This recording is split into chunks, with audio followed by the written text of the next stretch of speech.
Should be live.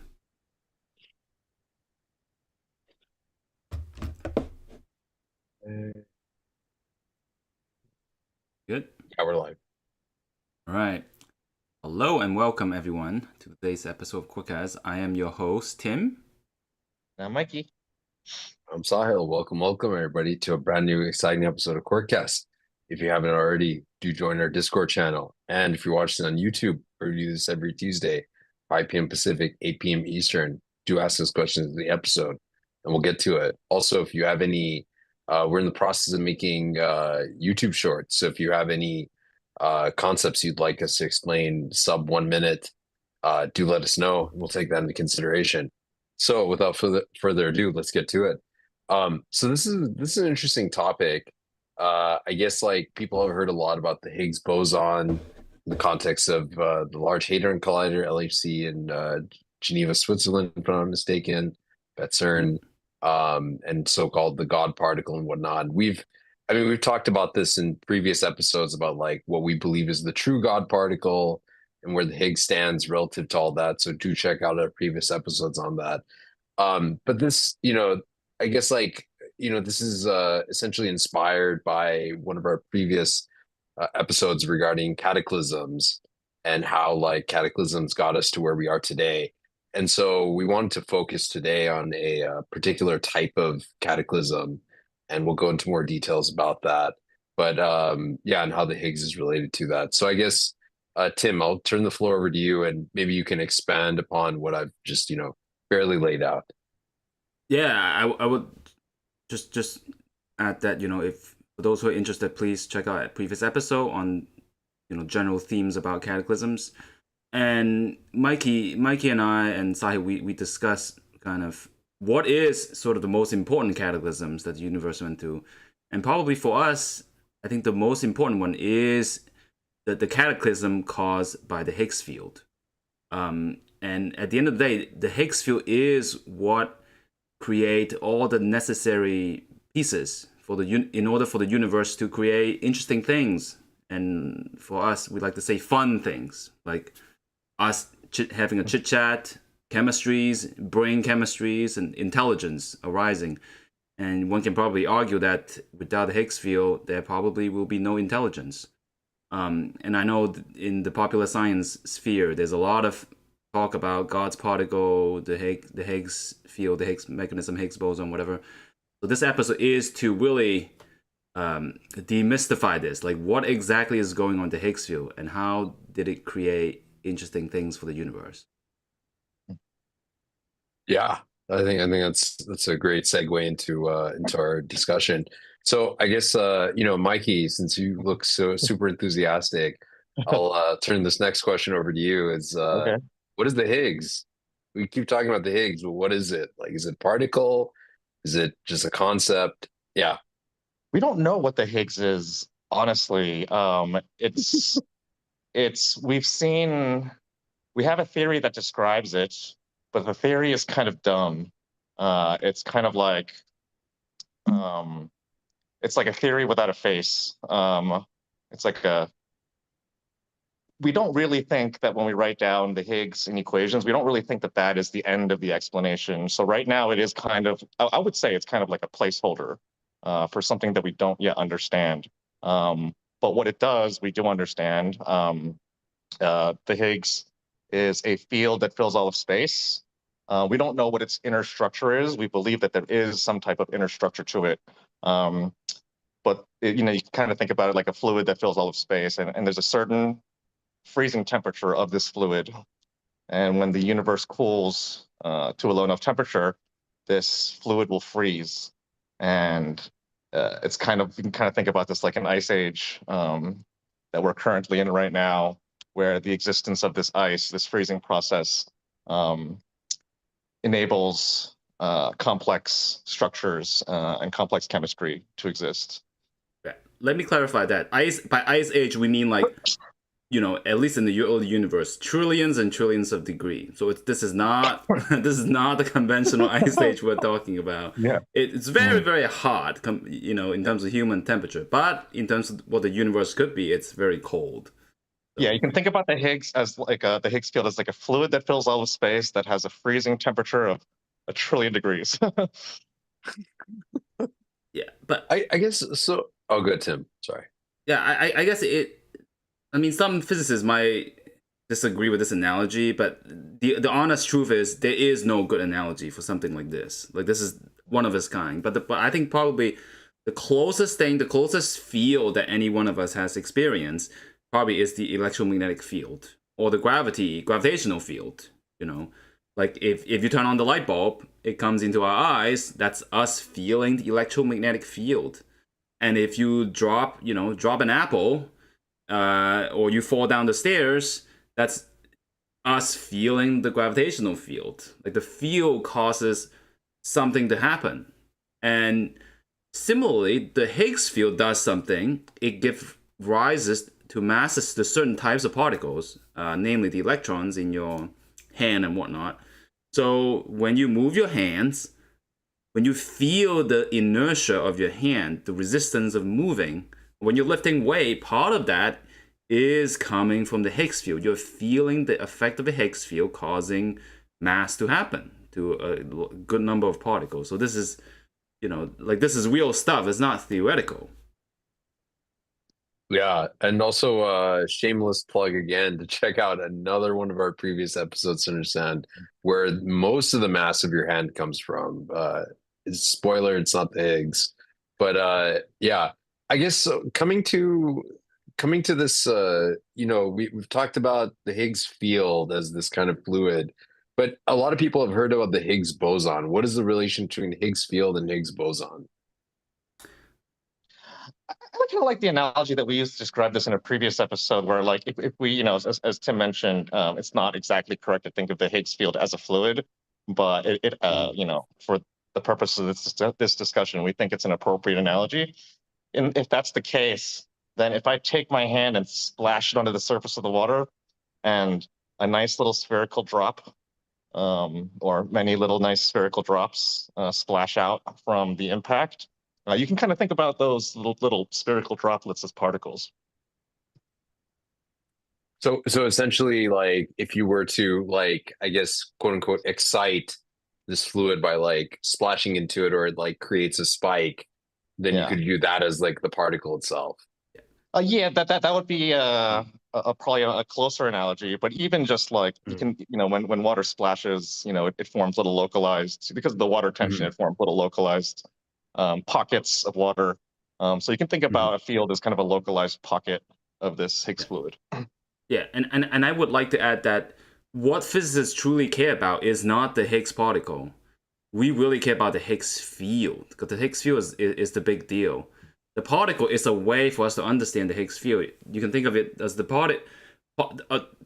particle is just jiggling of the Higgs field, because we want to see what happens if the Higgs field moves a little bit, if it changes value a little bit. The first thing that happens when you do this is you create a Higgs particle. It's like a tiny little bit of perturbation, basically.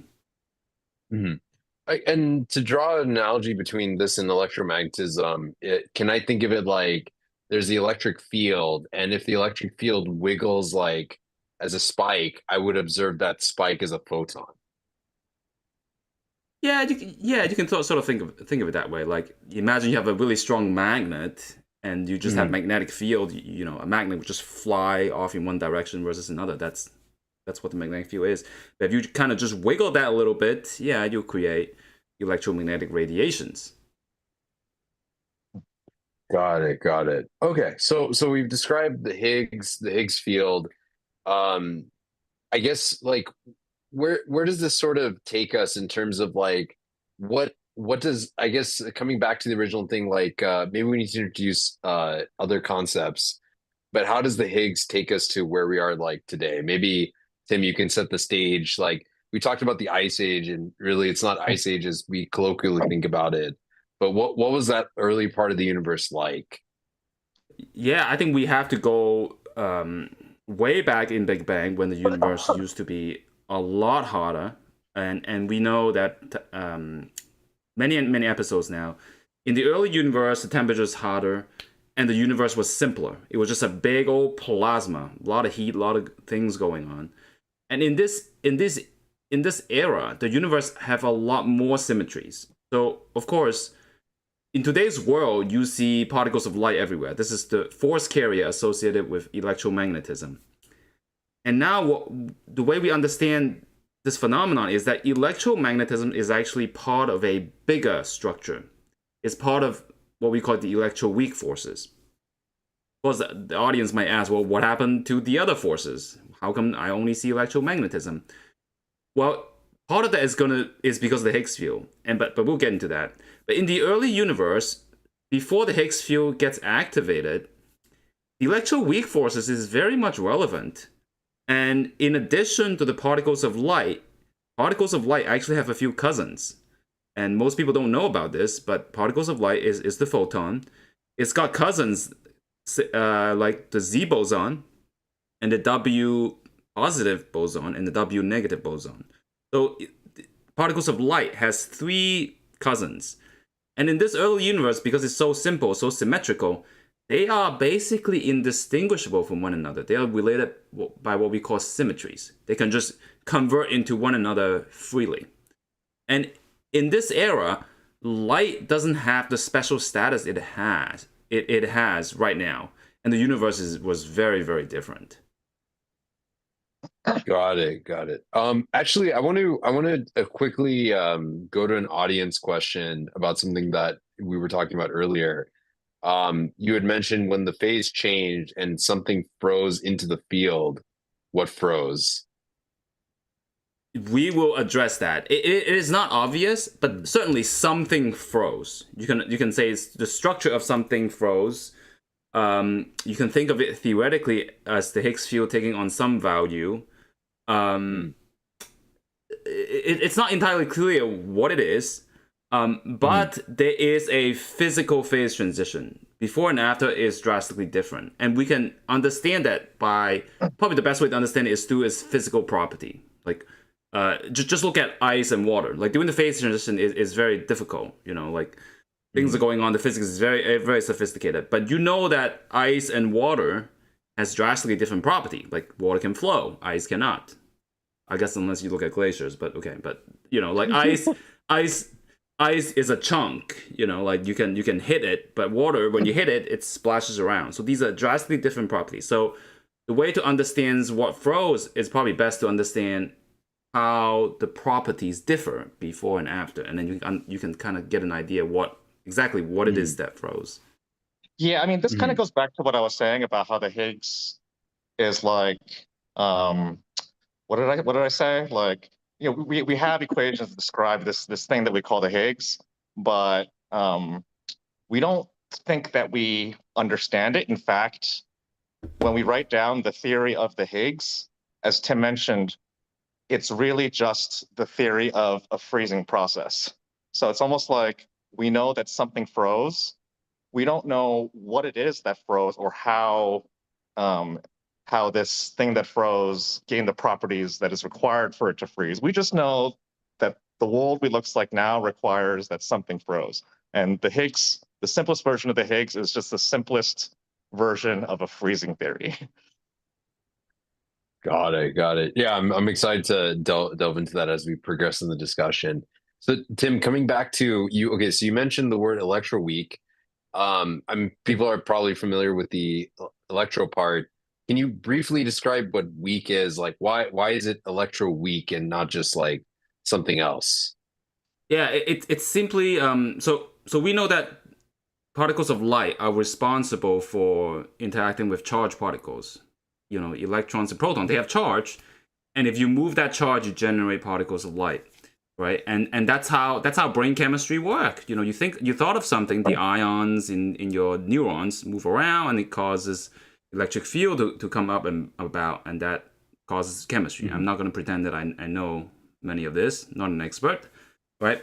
And in the same way, in the early universe, you can think about the electric charge. There are actually other charges that are very analogous, called, for example, a weak charge. We're not familiar with it because nowadays in the cold universe, it's really hard to access these interactions. But in the early universe, that's not the case. Before the Higgs field got turned on, basically, for example, if you look at protons and neutrons, they're very similar particles. The proton has a plus charge, and the neutron has a neutral charge. But ignore that. If you look at the deeper structure, what they're made of, protons are made of more up quarks than down quarks. You could look at up and down quarks.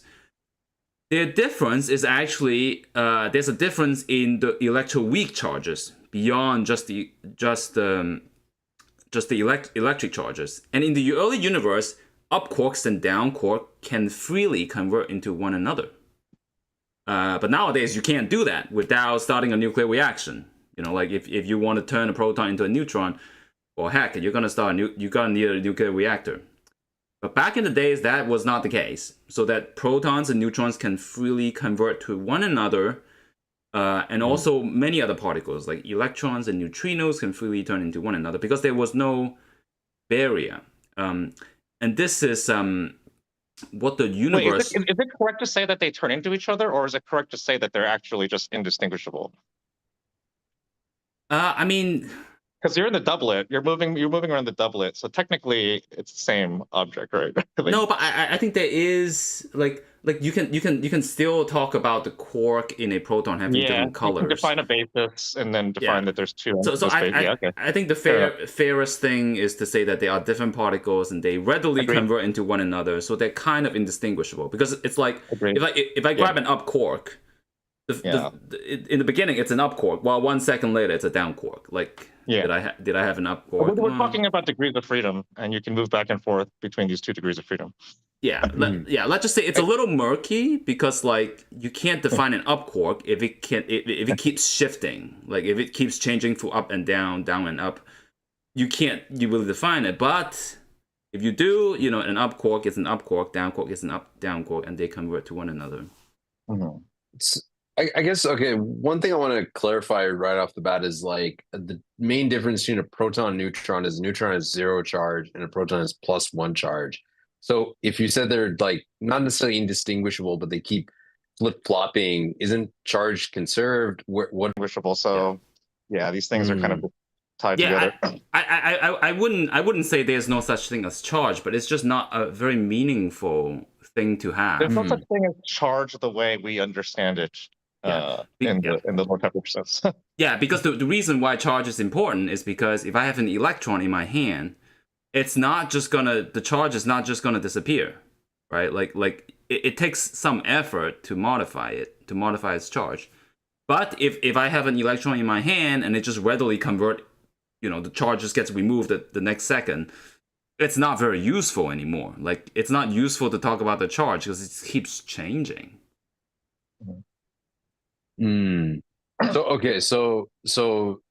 basically we can think of it as the charge that we know today didn't really exist at that point in time, or wasn't very meaningful in some sense. It's just like hard to even keep track of. So you essentially, so then what object was there? So clearly there wasn't a photon, there weren't these WZ bosons as you were mentioning earlier. What was there? Was there one object? Was there like 4 objects? Like what? How do I conceptualize this? Tim would say that there are 4, right? If we're talking about the quark doublet in terms of degrees of freedom, then you would say there are 4, right? Yeah, I think it's 4. You mean the force carriers, right? Like just like right now, you can say there are 8 different types of gluons. It's just counting exercise. We don't usually think of it that way because they can convert into one another so readily, right? So we don't think of it like that. So in the early universe, the photons and the Z boson and W boson, they readily convert into one another. Let's say that in the beginning of the universe, these 4 particles, they were born as quadruplets, like identical quadruplets. Quadruplets? I think that's quadruplets. Yeah. So okay, so 4 nearly indistinguishable, like you couldn't really tell the difference. Okay. Then I mean, clearly we don't have this case right now. So what happened? Why didn't it stay that way? 3 of them got eaten. Well, Oh, wait. I think No, I think that's we literally that's a technical term, by the way. They did yeah. get eaten. Yeah, I have yeah. heard that term before. I would say, you know, for if you follow the quadruplet analogy, it's like they got different jobs basically. You know, like you have twins and quadruplets, and when they were just born, they are indistinguishable. But as they grew up, because of Yeah. circumstances, they become different people. They got different jobs. They have different education and so forth. And the Higgs field is kind of like the differentiator. It's like, hey, you four quadruplets, the photon, you're gonna do this.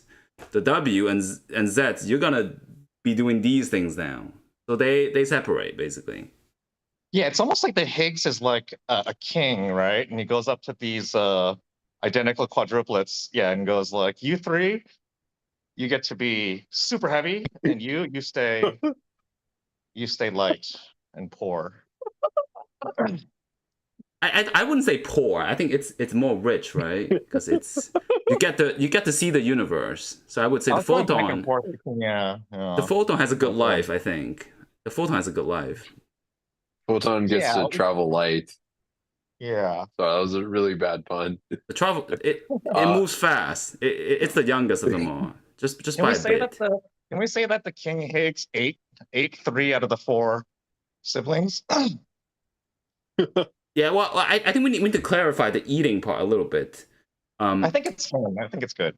Yeah. Yeah, the thing is, but basically what happens is the masses of these particles change. That's the crux, really. The photon remain zero mass. The W and Z boson pick up a mass, and in order for particles to pick up a mass, at least force carriers, they have to pick up some extra baggage.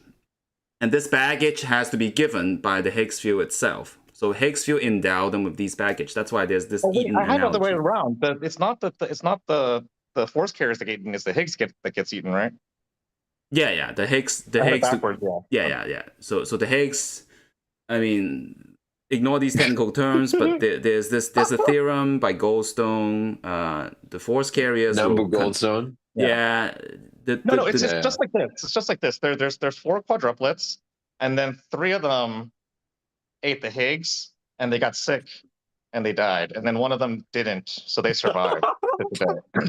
I think it's more like three of the quadruplets, they were rebellious and they pack up a heavy baggage from the Higgs, and they left home. They just wander off the streets and they're just kind of. I think they ate the baggage.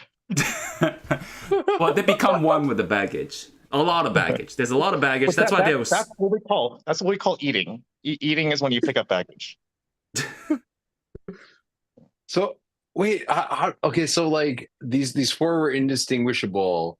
Then I guess then the Higgs just came, and then they like ate. Three of them just went and said, "I'm going to eat the Higgs." Literally picked three of them randomly, right? They're indistinguishable, so it picks three of them just totally randomly.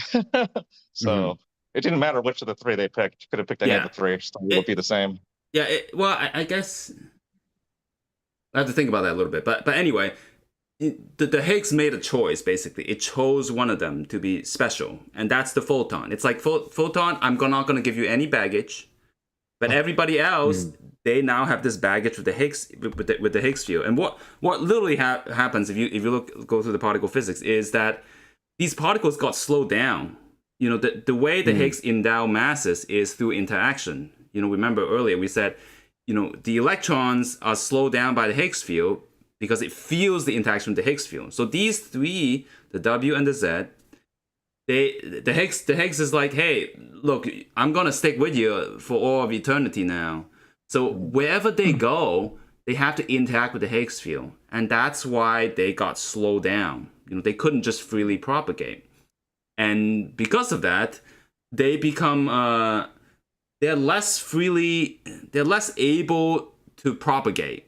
You know, because if you think about it, what is the job of a force carrier? The force carrier is to move really fast, to propagate, to tell other particles, hey, look at me, I'm the force, so you better respond to it, right? But if the W and Z is unable to move because they got dragged down, those forces are effectively muted. They're basically removed. So they're effectively screened, what we call. So the phase transition is the removal of 3 out of the 4 forces. It's effectively this, I don't know. It's like it's killing, like a good analogy, just like Yeah, I think so. exile maybe. Exile. No, it's more like muting. It's more like muzzling, right? Yeah, It's muscling. So okay, I guess two questions I have. One is that before 3 of them ate the Higgs and one of them being the photon carried off its merry way, were all 4 of these moving at the speed of light? Yes. Yes. Okay.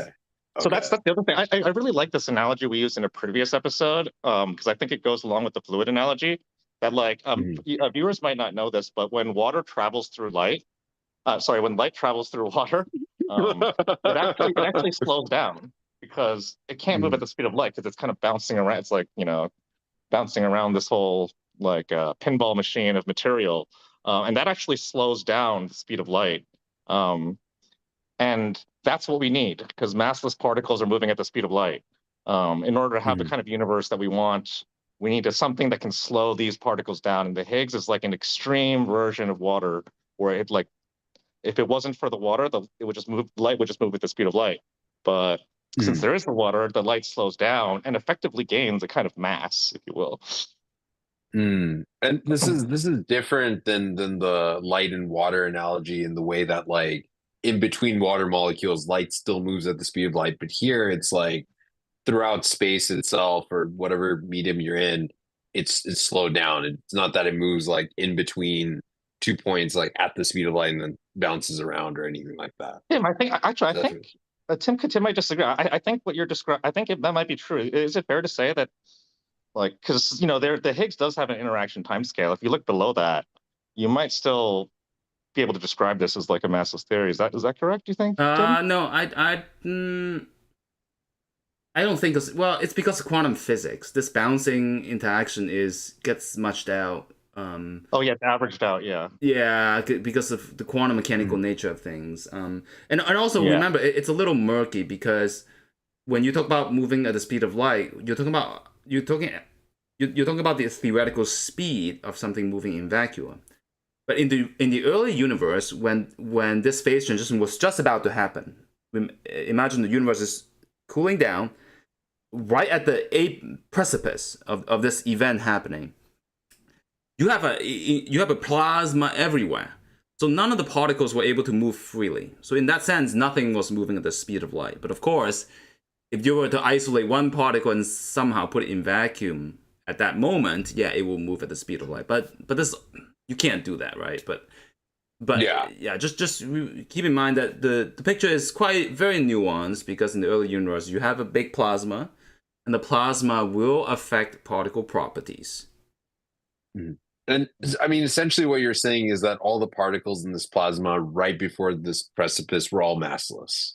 I wouldn't say massless because the plasma does modify the mass effectively, just like how air travels in water. So there are two effects. You can model it. You can model it, either as a massless thing going through a medium, or you can model it as something that has an effective mass. Yeah. I see. Yeah. Okay. So we talked about we talked about this also too. Like, we bring back a lot of episodes, but how there can be two descriptions of things. And it's not necessarily true that one is correct or one is incorrect. It's just kind of like a picture that allows you to arrange the calculation. And sometimes two pictures give the same answer, and we like that.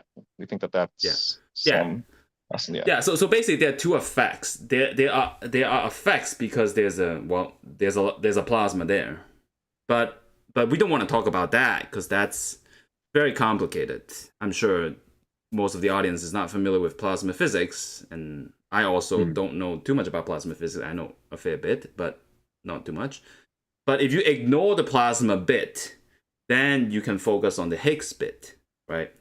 And then if we do that, then yes, everything out. You can think of everything as moving at the speed of light before the Higgs field get turned on.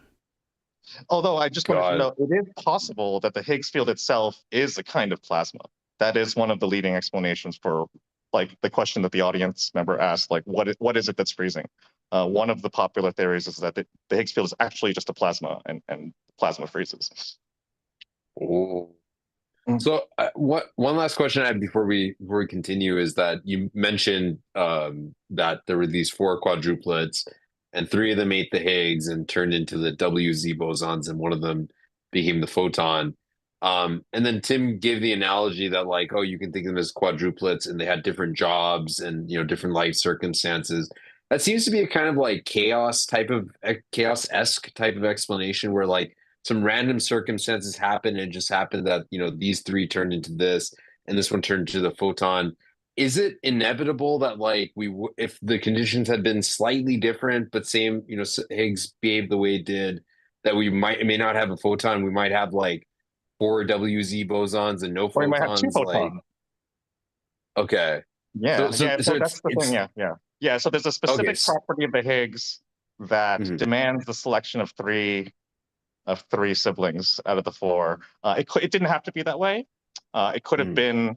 It could have demanded two out of the four, and then we'd have two photons running around, and who knows what physics would look like in that situation. Or as you I said, see. it could have just taken them all, and then we'd have nothing. Yeah, yeah, Okay. yeah. I think this is more or less an observational brute fact, right? Like there could have been more Higgses, for example. It could have destroyed all the quadruplets. There could have been nothing left. And without electromagnetism, maybe humans wouldn't be here to think about this theory. That's all plausible. And like a big part of this Higgs physics is that we really don't know deep down what the cause is. This is what we call like a phenomenological model. It's just what it is. It's just a description of what it is, a mathematical consistent description describing what happened. Yeah. But why or how, we don't exactly know, but at least the math checks out. I see. So now coming back to as we progress through this, so you have these four quadruplets, three of them ate the Higgs, they turned into what they turned into, and then the one that was left out became the photon. I guess like what precipitated that? Like why? And also, can you maybe give some sense of time scale? Like say when the Big Bang happened, that's like t equals 0. Is this like 100 years after that? A second, 2 seconds, 10 seconds? Like at Yeah, what point did this? Yeah. I think that's about 1 second. I remember. I think one Okay. second is what we call the electroweak phase transition, but I could be wrong. I think Well, it's one a minute. long second. Yeah, yeah. Back in the day, is 1 second. A lot can happen. Like times. I mean, you probably have some gravitational time dilation going on here. So we can't really like 1 second in today's currency is not 1 second in it's like inflation, right? Yeah. You can't really compare apples to oranges. Like 1 second is there's plenty of time for particles to move around because they were moving It's like a saying a lot. dollar 100 years ago is worth like $1,000 today. Mm, I see. So like there's these particles ate the Higgs. Yeah. What precipitated that? Like why did that even happen? Why didn't Can I things try an just go on analogy here? business as usual? I'll try an analogy here. So, like, if we think about water freezing, like when water is unfrozen, you basically have a polarized molecule. So you can imagine each water molecule is like an arrow, and this arrow can point in one of two, one, two, three, four, six directions: up, down, left, right, forward, backwards, right? So Yeah. there's six possible directions this thing can point in. You can think about that as like a sextuplet of siblings. And then once water freezes, what happens is that these arrows start to align themselves because the ice forms into a lattice structure, and it picks out a special direction where all of these arrows are now pointed in the same direction.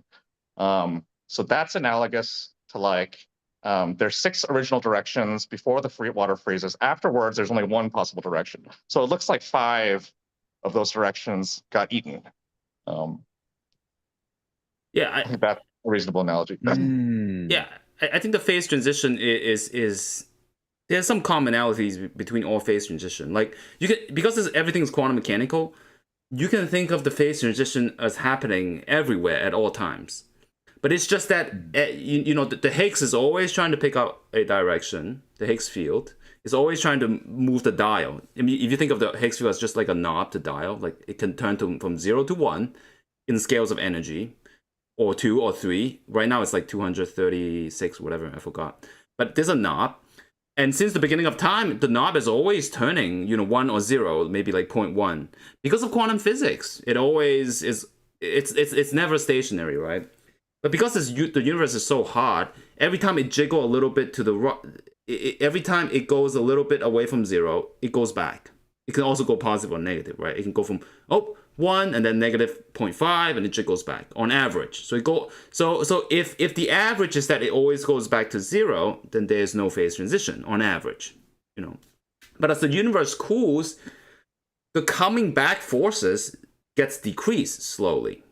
So maybe the Higgs goes to 1, but then it's unable to come back to 0 now. Maybe it stays at 0.5. So on the average value of this knob start to increase slowly as the universe cools down. And eventually it slowly shifted. So this is but actually there are two types of phase transition for those who are curious. And the categories have to do with how violent the phase transition is, right? Like things like most of the phase transition that we see in everyday life, like water boiling, it's very violent. Like where water and ice is drastically water and steam is drastically different. So you have these sharp boundaries, bubbles, right? Where on one side you have gas, on the other side there's liquid. But so far we believe that the Higgs phase transition is not like that. It's what we call the second order phase transition. It's more smooth. It's almost like slush, like ice and water kind of coexist.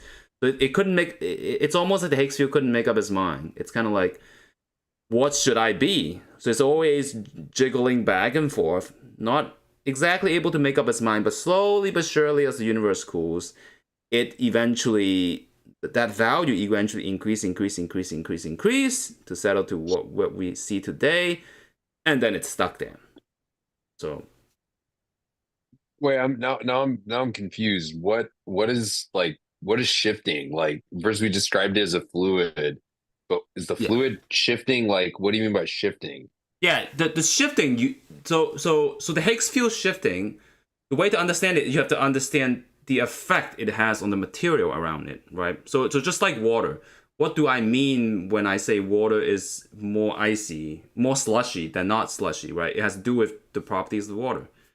And when I shift the Higgs field higher, it means that the W and the Z boson have slightly more mass, that there's more differentiation between the forces. So you can imagine a universe, you have a patch of universe, but then imagine a small area, the Higgs field start to shift a little bit.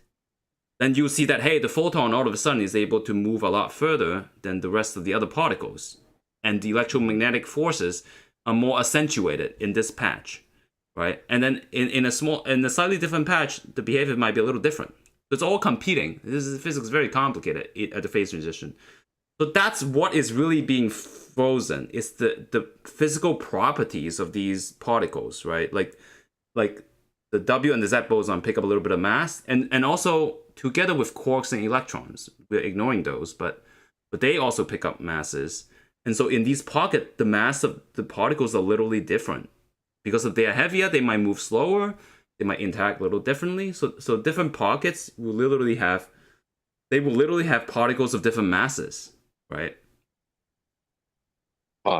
So what I'm hearing is that essentially it was a combination of, like, I guess the Higgs field, how it was moving, and also the cooling down of the universe. Is that fair to say, or are those, like, is it because the universe cooled down, the Higgs moved as well? Yeah, it's all together. I think because the universe cools down, the Higgs, it becomes more favorable for the Higgs field to be somewhere else, basically. So that's in space, or is this like an abstract notion of, like, where it is? So I would say the temperature of the universe is real. It's hot, right? It's cooling down. Yeah. Where the Higgs field is, that knob is abstract, right? Because how do we know what the Higgs field value is? What's physical is the masses that the Higgs endow with different particles. Because the higher the value of the Higgs field is, the more massive the particle is. So the physical effect is you will see in different pockets of the universe, particles will have different masses. Some will have higher, and if I see higher masses, I see that, oh man, the Higgs field in that area is larger. If the masses are lighter, or then I see that, oh, the Higgs field value is smaller over there. So in the early universe, there hasn't been a consensus yet during the phase transition. It's kind of all over the place. So are you telling me that, like, so when you talk about this difference, I'm assuming you mean like difference in terms of like where the photon is in terms of its mass, where the W and Z boson are in terms of its mass, and there's this gap between the two, or difference. And in some parts of the observable universe, those can be different than where they are where we are, or yes. What is it? Yeah, right now we don't have a phase transition, so most of the universe is in agreement. Like the photon has no mass, and the W and the Z boson has a fixed mass. But in the early universe, that wasn't the case. There was almost a battle going on. Like, the universe couldn't decide. So some pocket of the universe might have, the photon and the W and the Z all have zero mass. And some pocket, maybe there's a gap between the photon and the W and the Z. The gap is small. Some pockets, the gap is larger. There's this percolation happening. All kind of possibility exists. They all mix together during this phase transition. It's a very complicated phase transition. But at some point, eventually, they all settle down and figure out the proper value, right? I see. So this value isn't like, because the way it was at least explained earlier was that the Higgs is like this field. So I can imagine it akin to an electromagnetic field. But this value of the field that you're talking about is not necessarily like the amplitude or anything like that, or maybe it is, but it's more referring to this abstract like property of the Higgs field that is jiggling around in the early universe. And as the universe cools, it tends to move more to the right, meaning having a higher value, which translates to having a greater mass difference between the WZ bosons of the weak force and the photon, which has zero mass. Is that fair to say? Yeah, and that's fair to say. Yeah, the Higgs. Is there an analogy with water? Is it kind of like saying that? So there's kind of like the Sale's kind of alluding to these two different things at play here. The temperature. So just Tim, I'm thinking of the Mexican half potential or whatever, right? Like, so you have the temperature, which determines, when the ice will freeze. But then you could also think of this other parameter that sort of determines how hard the ice is, and that's also moving. Yeah, I would say, sometimes these parameters are abstract. These are like usually a phase transition. We have trying to find analogies. yeah. Like for water and ice, you have multiple parameters like pressure and temperature, right? You can kind of think about the Higgs field is one of those variables. It's a variable, but the physical effect is clear. It just endows particle with mass. That's the effect. It's like what is the electromagnetic field? You can think of it abstractly as it's just electromagnetic field, but physically it's like, hey, you're seeing light in your eyes. That's electromagnetic field jiggling the electrons in your eyes. That's the physical effect. So I would say Higgs field is a bit abstract, but you just gotta focus on the physical aspect of it. It endows certain particles with mass. If the Higgs field is larger, some particles have a higher mass. They'll be, bulkier to move. And so this was all coming back to why we even embarked on this explanation. This was to explain how this transition came about, where you had in the early universe these four like quadruplets. Three of them ate the Higgs, and then transformed into what they became, the photon. And so this was a way to explain it, where this sort of percolation. Yeah. Is that right? Yeah. And I really want to iterate the importance of this, right? Like if the quadruplets of the photon were left alone, we would not have the universe we have today. If photon had its cousins all tangled up, the photon would not be able to freely fly into space because there will be so much self-interaction. In fact, the photon will eventually pick up a mass because of the Millennium Prize problem, the Yang-Mills theory. It will pick up a mass eventually. So So, in order for in order for the electromagnetic field to be able to move freely in space, something has got to select it. It was special. Like some physics has to say that, hey, look, electromagnetism, you are the special one. You're the carrier of message. You know, you're the true messenger of the universe, the ultimate messenger. And the Higgs field did the job basically, and that's why we can see things, we can use the computers, and we can chit chat here and have a podcast. Yeah, that is interesting.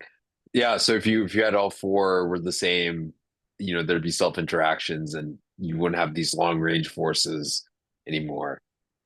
Mhm. Yeah, I think Mikey, you and I were discussing this. Like, could you have life and like complex behavior without electromagnetism? Like, imagine the Higgs field never existed, Mhm. and yeah, I'm not sure. Yeah. I would bet all of my money that the answer is no. But yeah, it would require an infinitely large imagination to try to imagine how that could happen. But I think yeah, I would if I had $1 billion or whatever, I'd probably bet like 99.999% of it on the fact that the answer is no. I think life would be very different because, like, in order for us to chit chat, like look at how little energy we expend to chit chat. You know, like electromagnetism is a very kind force. It's very soft in some ways. Like, you can do very little. But like, if you compare that to nuclear forces, even the tiniest interaction require like a nuclear reaction. Like, everything explode and like it's very costly. So if a being were to exist, those beings must be like monsters, like neutron stars, or like black holes, or No, whatever. or it would be like a collective, like you said, like you suggested, because we wouldn't be chit chatting if there was an electromagnetism because we would be a strongly coupled system. So Oh, we'll just be part of each other already, kind of like yeah, we'll be one with the matrix or whatever that is. yeah. No, but I think I think almost any like person who's not trying to be what's the word like provocative. If you're not trying to be provocative, everyone would agree that complex chemistry and the periodic table elements is a pretty important prerequisite for intelligent life. I guess an audience member was asking, is the sun intelligent? Well, so I would actually argue that the answer is yes. Like, so I don't know. This people disagree about. So I actually think that you know um, aliveness should be viewed as a continuous spectrum, and that the sun could be considered because a lot of these so-called like non-living systems do display like entropic properties that are kind of reminiscent of life, and so I'm kind of against this idea that life, alive, non-alive, is like a hard binary boundary. I think that it's a continuum. But does that mean that intelligence is like life must be intelligent based on this? Because the question was I around think so. intelligence of the sun. Okay. Yeah, I don't think Okay. it's an accident that like intelligence. I think that yeah. Um, I mean, if you look at birds, right? Birds split off from humans like 10 million years ago in the evolutionary tree. They came from dinosaurs, but like, why do they have like pair bonding and self-sacrifice? Like lizards didn't have that. It seems like it almost evolved like independently. I don't know. To me, it just seems like there's some force that we don't understand yet that's pushing towards this. Okay. I guess we can explore that in another Yeah, episode. that's my personal. There are a few more. Yeah. Yeah, there's another audience question which I missed, and it's from like definitely earlier in the episode. It's just yes or no will work. Do we ever find up and down quarks which don't convert? I guess maybe they're talking about quarks in general, Oh but yeah, I'm not right now sure. they don't. Right now, No, they right. do. They do. It's just not easy to make them convert. Yeah. You need a lot of energy to do it, and that's Yeah. where nuclear reaction comes from. Like, protons turn to neutrons in radioactive decay, and it's pretty destructive. You know, like you could fuse. I mean, if you smash a proton and a neutron together, I guess you can probably make more protons. Well, yeah. Well, when a neutron decays to a proton, that's effectively what happens. Is it a down quark turns into an up quark? Yeah. Yep. Yeah. So Yeah. that it happens, Yeah. but Takes it about doesn't 15 happen. minutes. Yeah. What were you saying, Mikey? Takes about 15 minutes for a neutron if you just have a neutron, you wait 15 minutes, one of the downs will just turn into an up, and then it'll That's turn into a proton. Which is actually a really long time in like particle physics time, if I'm not It mistaken. is. Yeah, it is. yeah. That was a very intriguing number, and actually they took that very specific number, 15 minutes, and you can actually derive the mass of the of the photon's cousins, or estimate the mass using that. Gotcha. Another audience question we have is, where does gravity come into all of this? Oh no, gravity is completely I guess gravity. It's too weak. If this happens in the first second, whatever happened with gravity was like the first 0.000000000000000000000000001 second. Can you add any more zeros to that? I mean, I'm sure there's more. I It's just probably got more. lazy. It's probably more. I think I got through like about half or a quarter Yeah. of necessary. So the truth is, phenomenologically, we don't know why. It's just a brute fact. Gravity is too weak. It can't do much for you. Like intelligence probably can't arise using gravity because it's just so darn weak. But why is it so weak? We don't know. Probably the cousins of gravity got killed off really early with a similar mechanism. They went into exile, right?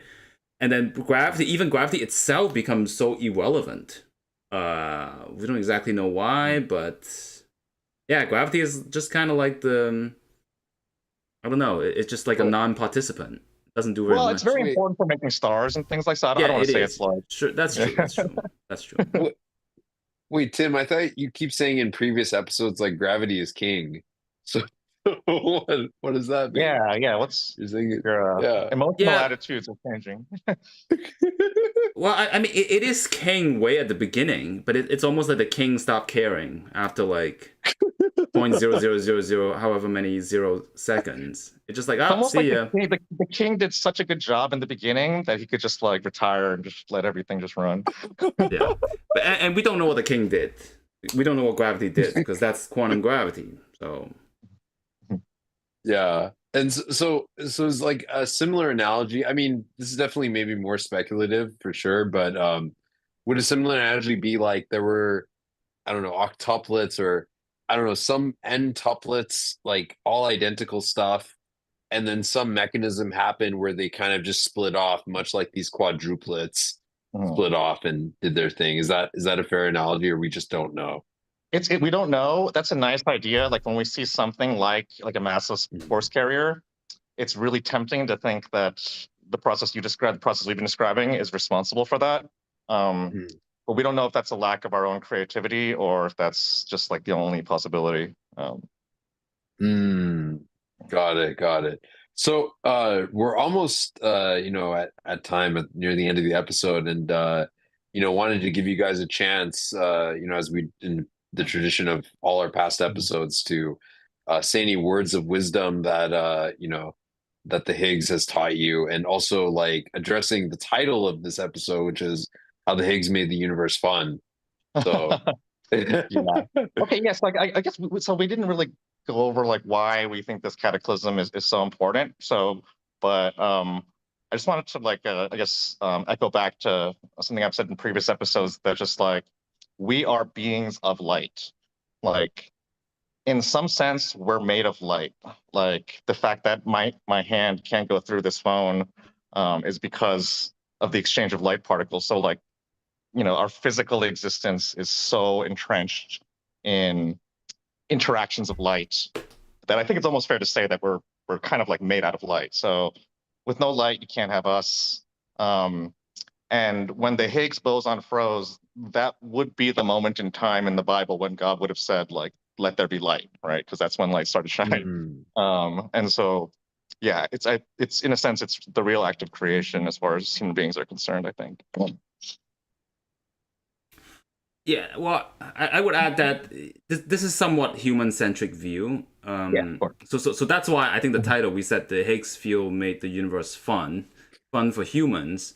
You can arguably say that the Higgs field itself didn't participate too much in the creation of the universe, because this is, after all, it became important like after 1 second. So much has happened already. Like the shape of the universe already was predestined. Kind of the gravity took care of most things, but still, from a human perspective, the Higgs field is heck of a lot important.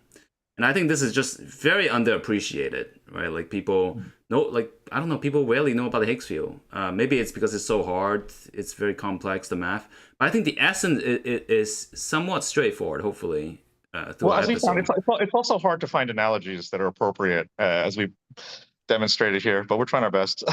Yeah, exactly. But the Higgs field is important, and I want to kind of follow up when we were discussing what to talk about in this episode. It turns out that the Higgs field gives fun to the universe. It can also take it away. And there is evidence that suggests that this is not the end of the phase transition. It may be able to happen again, and when that does happen, everything that we know and love could be destroyed at the speed of light. And hopefully we'll cover that in the next episode, how the Higgs field could also make the universe unfun. But we'll save it for next time. All right. So yeah, on that note, I want to thank everybody for joining us, and we'll see you all next week. All right. See you all. Bye-bye. Yeah. Bye.